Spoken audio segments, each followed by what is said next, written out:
thinking about it as we went through the day and seeing Corey Graves here and, William Regal being here and just reminiscing through the first arrival to where we are today. It's been an incredible ride, an incredible journey, and before we get started, I'd just like to thank everybody that's been a part of it, from the talent to the crew to, just everybody that's been here to be a part of this and to continue this dream and help all these talent and help their dreams become reality and just continue this process. So I thought we had an unbelievable show tonight. I thought we continued with the tradition of takeovers delivering something different on a lot of different levels, from wrestling matches to, straight up technical wrestling matches, to ladder matches that were just incredible, to women tearing it up, to, for the first time ever, somebody from the outside, so to speak, of Pat McAfee coming in and just wowing everybody and silencing critics all the way through to Keith Lee and Karrion Kross, new champion. So with that, I'll open it up to the questions. I thought we had a spectacular night. I'm very proud of everybody, and let's go to the first caller. All right, everybody, we can keep it to one question per outlet, please. Thank you very much. And everyone, again, it is star one to ask a question. We're going to first to Kenny McIntosh inside the ropes. Hey, Kenny. Hey, Paul. How's it going? Good. How are you? Tonight. Obviously, I'm good, thank you. 3 a.m. here in the UK, but I'm keeping going. I've got the coffee. But it was a great show tonight. Pat McAfee obviously Pat McAfee was a big part of it. And like you said a minute ago, he silenced critics.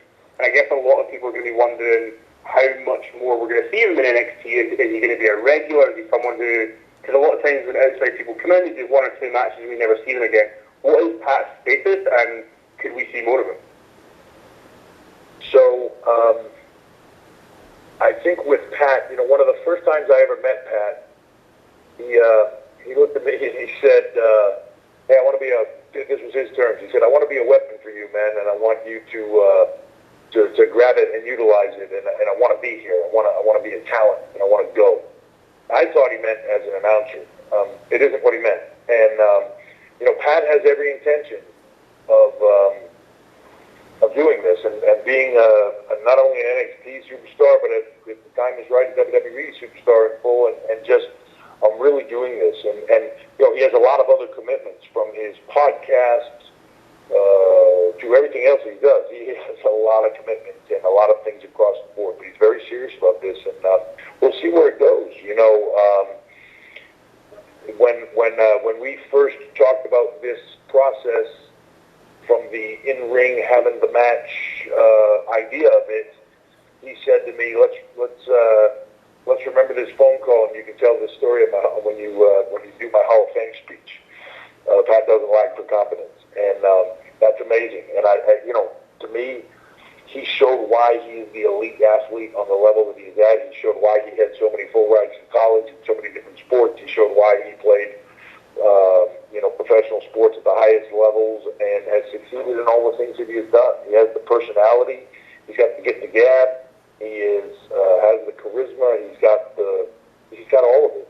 He's a heat magnet, and when you add in an incredible athlete on top of that, and just a gift to have a feel for the business, what he wants to do, he can do. And I'm here to help him do it, and I look forward to that future. If I don't know what it'll be, but we're going to have that conversation, and I can certainly say I do not believe at all that it is the last time that you will see Pat McAfee step through those ropes and do what he does. I think, like I said, he silenced a lot of critics tonight, a lot of people that were in the celebrity camp left with a different opinion when he stepped out of that ring. And I also will say my hat's off to Adam Cole. Having done this before, getting in the ring with somebody who it's their first match ever, and working with them, it takes a lot, and there's a lot that goes into it. There's a lot that has to be done, and Pat and Adam tore it up. Adam is the consummate pro. I've said that numerous times. I can't say it enough. On every level, from a leader in the back to just a pro on every level, and he showed it again tonight. Why he is, as much as anybody, he is NXT, and couldn't be more proud of what he did in the ring tonight with Adam, with Pat. So my hats off to both of them, to Pat McAfee, just respect, and to Adam Cole the same on just a ring general standpoint. Thanks, Paul. Thank you. Our next question today comes from Mike Johnson, PWInsider.com. Hey, Paul, great show tonight. Great show tonight. You guys should be really proud of yourself. Thank you very much. Bit of a surprise.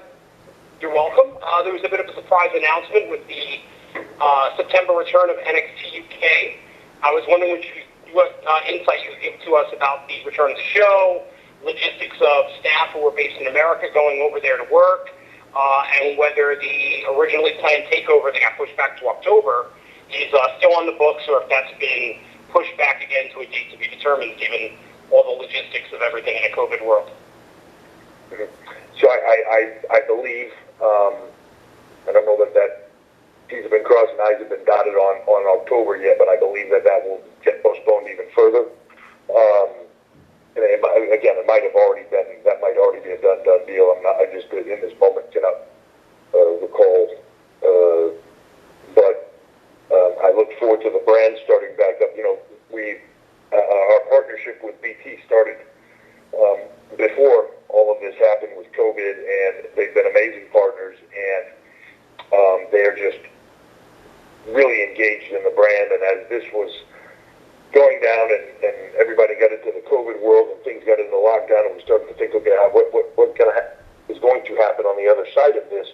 We had started conversations before COVID hit around working closer with BT and using their studios in London. They're right in the heart of London. They are truly London-based in a worldwide global city, and they have amazing studios there.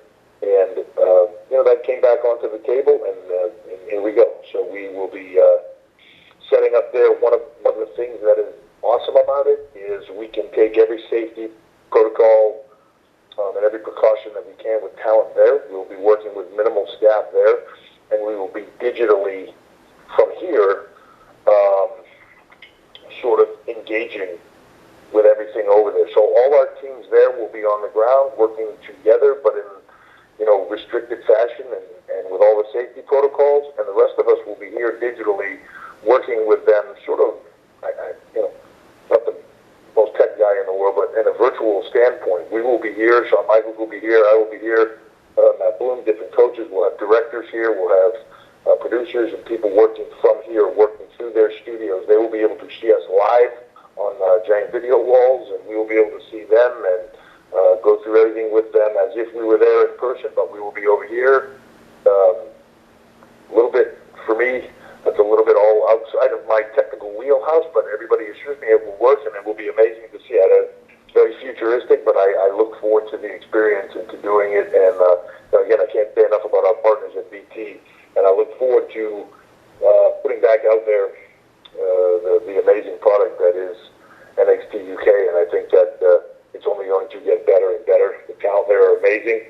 We're going to continue to build that up. When we can, we'll get back into takeovers and everything else that makes that brand everything it can be. And hopefully when the time is right, we'll be back over there too, because some of my favorite fans in the world, and I can't wait to get back there in person. So, I will say that for this, across the board, from a takeover standpoint, God, I miss fans.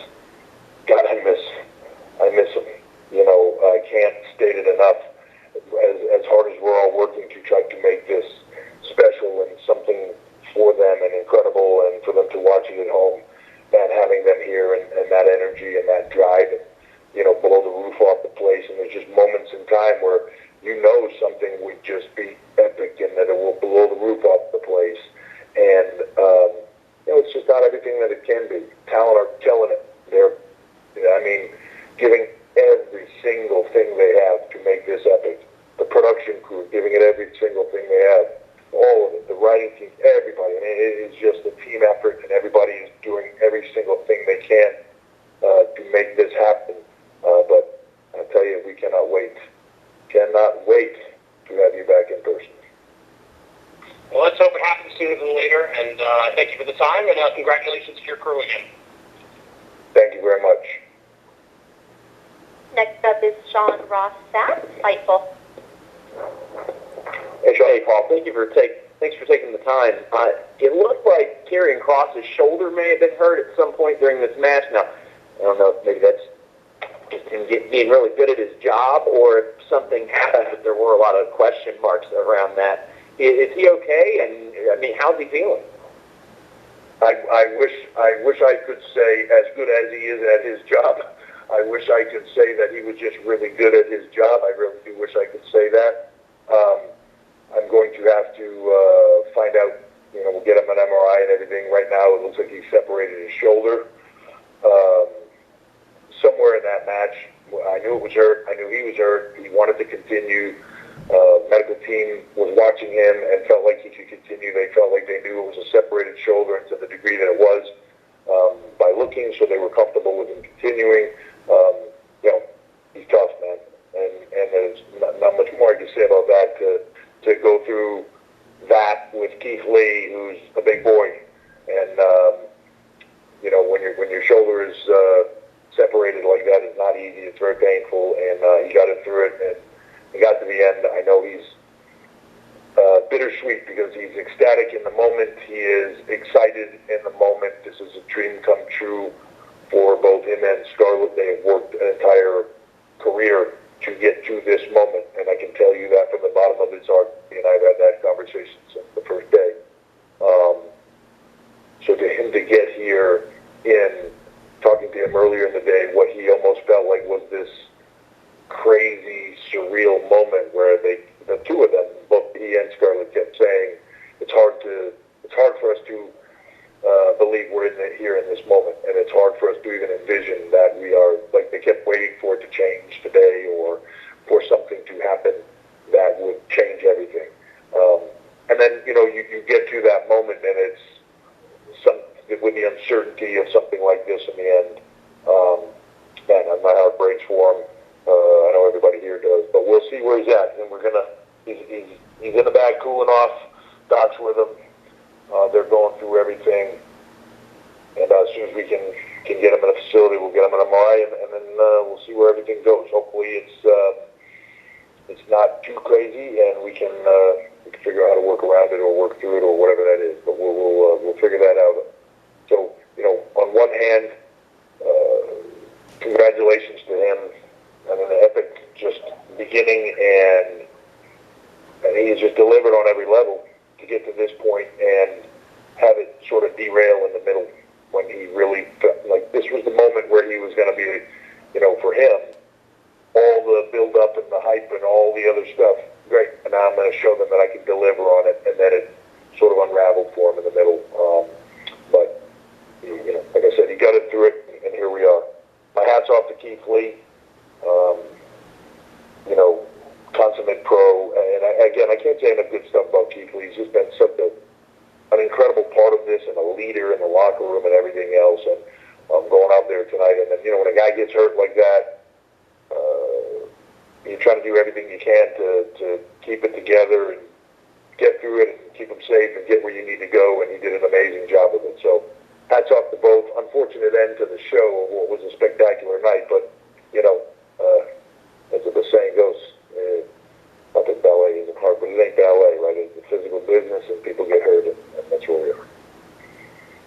Thank you, Paul. Hope he heals up soon. Thank you, Sean. I appreciate it. Next is Nick Hausman, Wrestling Inc. Hey, Nick. Hi, Paul. Thanks for taking the time to chat. Thank you, man. No problem. Well, I wanted to ask you about from the past Wednesday night. On the last call we had, you did comment on the Velveteen Dream situation, but the hashtag Fire Velveteen Dream did still trend after Wednesday night. Do you want to say anything to the fans who still don't feel content with the investigation WWE had, or comment on if any of the accusers were included in the investigation process? I mean, we've talked about this. We've said our piece on it. I understand people's positions and their feelings of something that they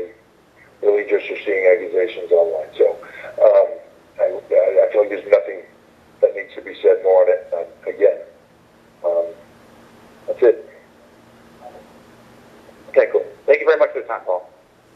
Yep. Next up is Jim Barcelone, Miami Herald. Hey, thank you, Paul. Another great show tonight. Thank you guys so much. NXT 30, TakeOver 30. So I'm wondering with Scarlett, she adds so much. She adds so much to the show with Karrion. Are there any, I guess, plans or in the back burner of having her compete, having her wrestle? Or right now where she is, that's where you see her and want her? I mean, I think she is a very talented young lady that can do just about anything. And I think that is it's sort of kind of the magic of what she can do, is that you can unveil parts to her character, you can uncover layers to who she is, and all of that, and she does all of it so well. You know, she's what we would, on the television side, to call a cutaway machine in a way. You can just constantly go to her at ringside at any point in time, and she's going to be giving you a great reaction. She's always in the right place. She just adds so much to it, but I think that she has a skill set that she really can go anywhere. She's so multifaceted as a performer, and I really look forward to, as time goes on, seeing where she evolves to what she wants to do, where she wants to get to. If and when we get to the point where she's in the ring competing, it'll be great, because I've seen her do that too. She's an amazing talent. Thank you. Up next, we'll hear from William Pritchard, WrestleZone. Hey, William. Hey, Paul, how are you? I'm good, how are you? Not too bad. So, I wanted to ask about having, everybody's been talking about roster moves recently and moving up, down, but you have Breezango back in the fold, and Tyler Breeze was, one of the highlights of the early years of NXT, and I just wanted to know your feelings on having him not only back on the brand, but getting a chance to. Do you feel like you're getting a reboot with him? Do you feel like he adds more to the program with Fandango as a team, or do you feel like you want to see more guys switch brands? I know on Wednesday's call you said it. There's a lot of stock in 7 hours of TV. You can't really pick and choose who you want. It kind of makes sense to work out. But is it something that you want to follow up on more in the future, especially with guys that maybe aren't being utilized on the other two shows? Yeah, absolutely. Look, I think everybody's career is going to have ups and downs.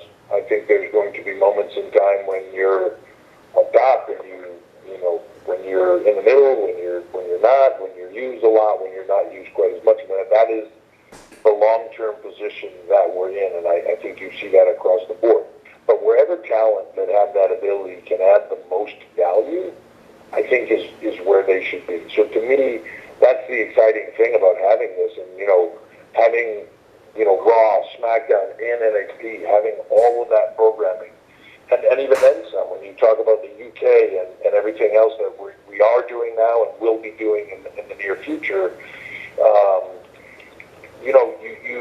you just create opportunity, and you go to one place. It's not everything that anybody wants it to be, and you have the opportunity to go to a new territory, so to speak, within the same company and reboot yourself. And I think that you will see that in the years to come across the board. I think you will see talent move from Raw to SmackDown and have a rebirth. I think you've seen that, even in the brands now, where Apollo Crews was in a different role, and then he switched, and that's a giant change for him. I think you see it. I just think you'll see it everywhere, and I think that's a great thing for talent. It's all opportunity, and then once you're there and you get that opportunity, how do things pan out creatively for yourself, for what you can accomplish and what is accomplished with you.